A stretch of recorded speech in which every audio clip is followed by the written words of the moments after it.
សួស្តីទាំងអស់គ្នាចឹងថ្ងៃនេះថ្ងៃទី6 ខែ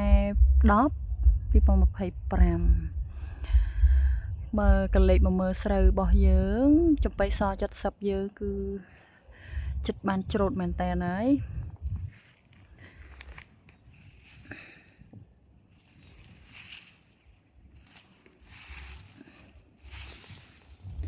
ចាប់ផ្ដើមក្រហមមែនតើហើយ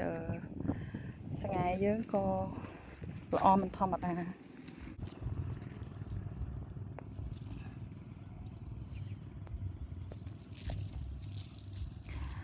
ចំពោះស្ងាយថ្មីនេះខ្ញុំដំបូងឡើយខ្ញុំគិតថាវាមិនផ្លែដល់ប៉ុណ្ណឹងទេនេះខ្ញុំគិតថាវាមិនអាចល្អអញ្ចឹងណាប៉ុន្តែដល់ពេលឥឡូវមានអីអ្នកគ្នាល្អតា